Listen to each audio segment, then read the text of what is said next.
Buenas tardes, voy a hablar de los debates históricos y contemporáneos de la ciudadanía. Aunque el concepto de ciudadanía se relaciona habitualmente con el ámbito de la modernidad, su nacimiento se produjo realmente mucho antes, concretamente hace unos 2500 años, en la época de la Grecia antigua. La ciudadanía en la Grecia antigua proviene del vocablo latino civitas, que significa ciudad-estado.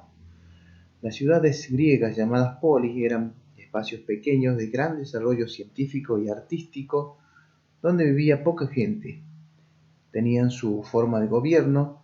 Las ciudades más importantes fueron Atenas y Esparta. La sociedad griega estaba formada por ciudadanos, que eran los hombres, y no ciudadanos, que eran las mujeres, extranjeros y esclavos.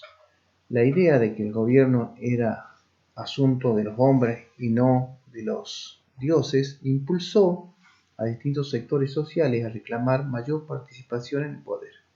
Así se lograron reformas que desembocaron en una forma de gobierno que denominaron democracia. Demos, pueblo; kratos, autoridad. Los ciudadanos participaban en asamblea en el ágora o plaza pública. En Atenas, los ciudadanos eran los varones, hijos de padre y madre ateniense.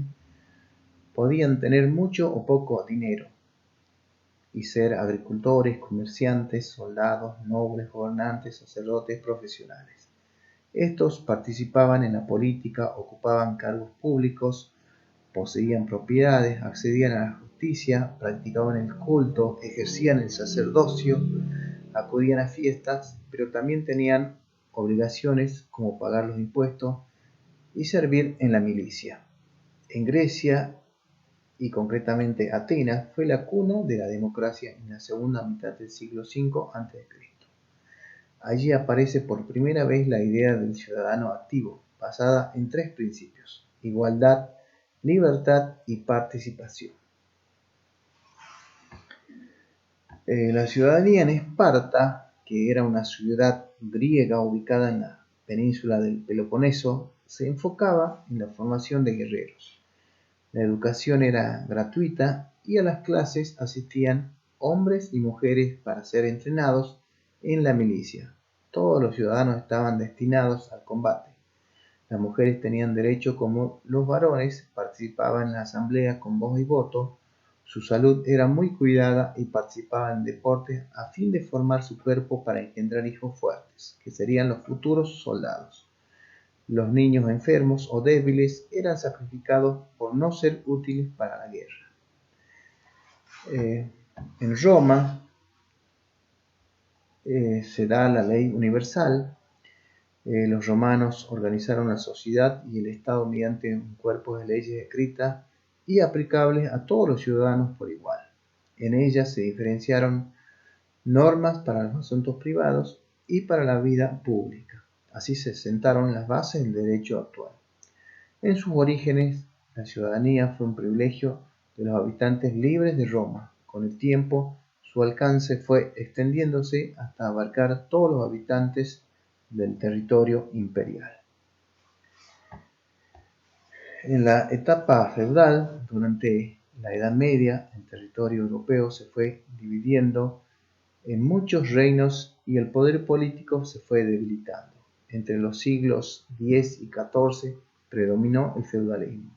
En este sistema la sociedad se organizaba básicamente a partir de la relación entre dos grupos a los que se pertenecía por nacimiento: señores y campesinos. Si bien las tierras pertenecían a los reyes, estos las concedían a los señores para su beneficio.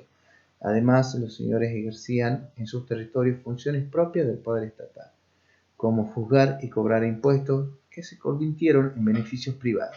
Estas atribuciones se pasaban de mano en mano, mediante la lucha o los pactos entre señores. Los campesinos tenían la obligación de cultivar la tierra, de entregar parte de su cosecha al señor y de servirle en otras tareas. Las leyes escritas fueron reemplazadas por los usos tradicionales y las costumbres.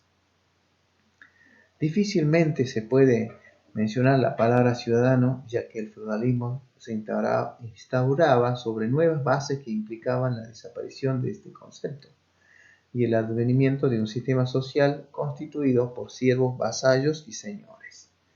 En los imperios y las monarquías absolutas que predominan bajo el sistema feudal, la mayoría de las personas adquieren la condición de súbditos, palabra derivada del latín que significa sometido. Esto es, se encontraban sometidos bajo la autoridad del emperador, el rey, los nobles y el clero. En la Edad Moderna, a fines de la Edad Media, el crecimiento del comercio y de la producción artesanal produjo la formación de una nueva clase social, la burguesía. Con los impuestos que pagaba la burguesía, los reyes financiaron ejércitos y funcionarios que les permitieron controlar amplios territorios sin depender de los señores feudales. Al llegar la Edad Moderna en el siglo XV, ya se habían formado algunos estados, como Francia, España, Portugal e Inglaterra. Sus gobiernos fueron concentrando cada vez más poder y hacia el siglo XVII se constituyeron como monarquías absolutas. A pesar del surgimiento de la burguesía, las sociedades continuaban organizadas sobre la base de las diferencias de nacimiento. La nobleza y el clero conservaron privilegios como no pagar impuestos y cobrar rentas por las tierras. Por otro lado, una parte del campesinado y también muchos artesanos empobrecidos se convirtieron en mano de obra de cada vez más numerosos talleres de manufactura, propiedad de los burgueses. Este proceso dio origen a un nuevo grupo social, el proletariado. Sus integrantes eran personas libres porque no estaban atadas a la tierra ni a un señor, que trabajaban a cambio de un salario. Todos estos cambios significaron el nacimiento de un nuevo sistema económico y social que reemplazó al feudalismo y que continúa hasta nuestros días, el llamado capitalismo. La burguesía y el liberalismo. Durante los siglos siguientes, los burgueses se convirtieron en propietarios de capitales que invertían en el comercio, la manufactura y la agricultura o las finanzas. A medida que se acrecentaban sus capitales y su influencia en la economía de los países, más se oponían sus intereses a un orden social basado en privilegios de sangre que los excluía del poder político. Fueron ellos quienes comenzaron a elaborar otras ideas sobre la sociedad y su organización. El liberalismo fue la corriente de pensamiento que sirvió de fundamento a los burgueses para impulsar una nueva forma de organizar la sociedad y la economía y el gobierno. Por lo tanto, la vida, la libertad, la igualdad con el que habían nacido las personas, más la propiedad que obtendrían como fruto de sus esfuerzos, eran derechos naturales de las personas. Las revoluciones liberales, impulsadas, digamos, por la burguesía, se produjeron en distintos países.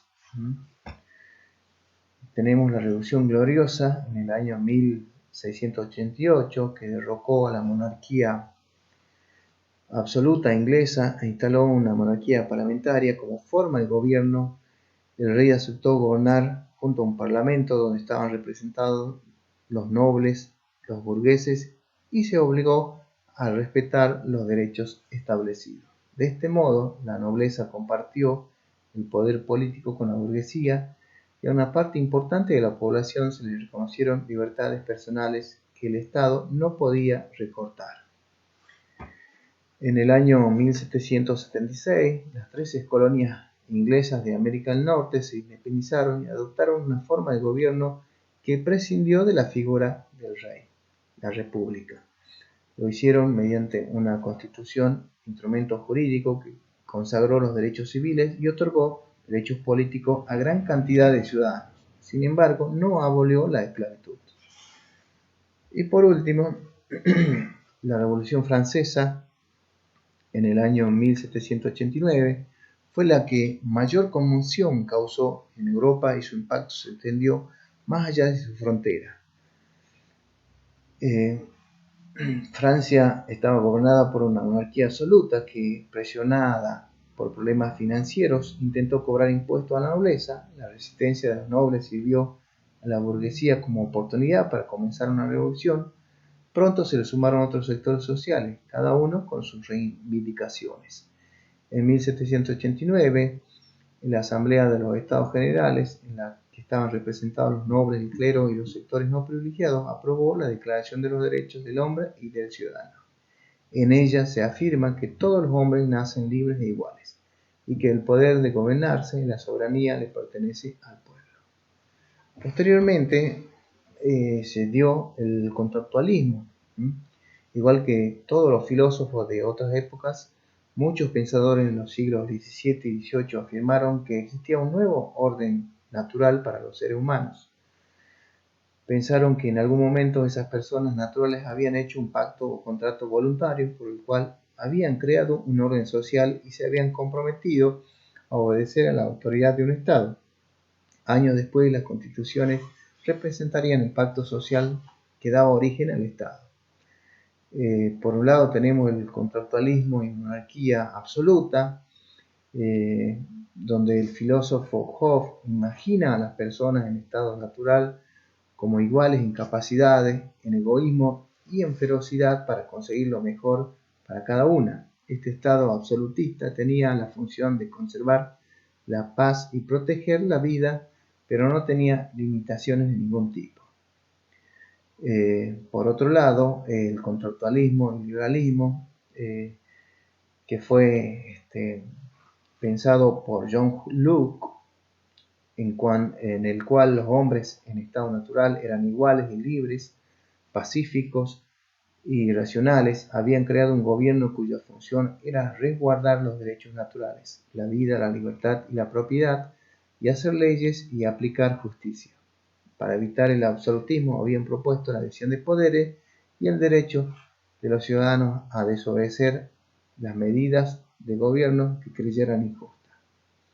Y por último tenemos el contractualismo y soberanía del pueblo, pensamiento realizado por Rousseau, en el que la persona en estado natural era una especie de animal solitario, ni bueno ni malo, preocupado por su subsistencia y libre. Proponía que el pueblo celebrara un nuevo contrato social y creara una sociedad gobernada por la voluntad general, integrada por los ciudadanos despojados de sus intereses particulares. El pueblo debía ejercer directamente la soberanía, que era absoluta e indivisible. Niega, por lo tanto, la posibilidad de gobernar a través del representante y la división de poderes. Por último, tenemos los debates contemporáneos de ciudadanía. Las revoluciones liberales tuvieron como objetivo eliminar los privilegios de los nobles y la arbitrariedad de los gobiernos absolutos. Una de sus consecuencias fue la formación de estados de derecho, considerados imprescindibles para proteger los derechos de los ciudadanos y las ciudadanas. Se trata de un Estado regido por un sistema jurídico ordenado en torno de una constitución que organiza el gobierno y garantiza los derechos de las personas. Las autoridades del gobierno nunca deben superar los límites de la ley.